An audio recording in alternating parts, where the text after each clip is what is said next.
Mussolini और Hitler, दो तानाशाह जिन्होंने पूरी दुनिया को परेशान किया। कुछ इसी तरह का काम दोस्तों भारत में भी हुआ। जी हां, सन 1975 जब अपनी सरकार को गिरता देख इंदिरा गांधी ने आपातकाल लागू किया और उस आपातकाल में भारत में बहुत जुल्म हुए। उसमें एक नसबंदी भी थी जिसमें 60 लाख लोगों की नसबंदी की गई दोस्तों, 60 लाख।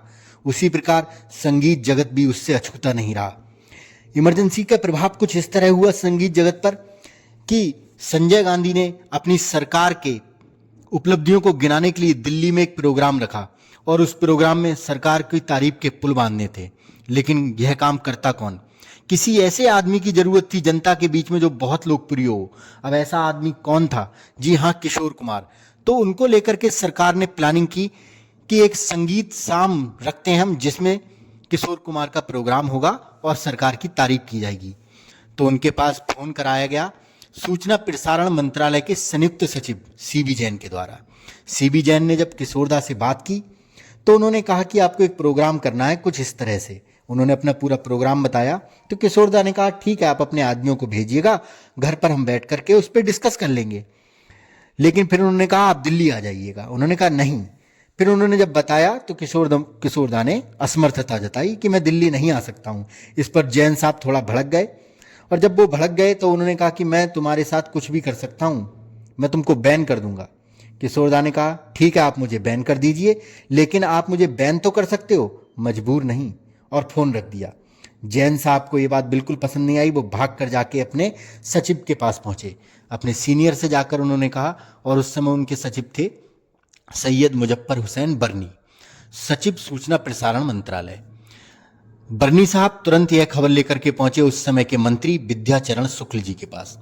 शुक्ल जी ने जब यह कहा तो 2 घंटे के अंदर भारत में दूरदर्शन पर और रेडियो पर किशोर कुमार बैन कर दिए गए। जैन साहब ने तो हद नहीं रखी, कोई कसर नहीं छोड़ी। उन्होंने तमाम ग्रामोफोन कंपनियों से बात की और जितने भी रिकॉर्ड थे किशोरदा के सबको रोक देने की बात की। सेंसर बोर्ड से भी बात की गई कि किशोर कुमार के जितने भी गाने हैं, जहां तक संभावना हो सके उन सारी फिल्मों को बैन कर दिया जाए, उन सारी फिल्मों को रोक दिया जाए। सेंसर बोर्ड में हर प्रकार की वो संभावना की गई, छोटे छोटे पॉइंटों पे बात की गई, लेकिन नहीं हुआ। बाद में 1977 में जेसी शाह कमेटी बनी। उस पैनल के अध्यक्ष थे फॉर्मर चीफ जस्टिस जेसी शाह, माफ कीजिएगा। जेसी शाह ने बाद में अपनी रिपोर्ट सौंपी तो उन्होंने उस तरीके से किशोर कुमार के विषय में भी कहा कि सरकार ने अपना प्रतिशोध लेने के लिए एक कलाकार के प्रति पूरी दुश्मनी निभाई। कहा जाता है कि रफ़ी साहब और मन्ना दा दोनों गए थे इंदिरा जी के पास, लेकिन उसका कोई प्रभाव नहीं हुआ।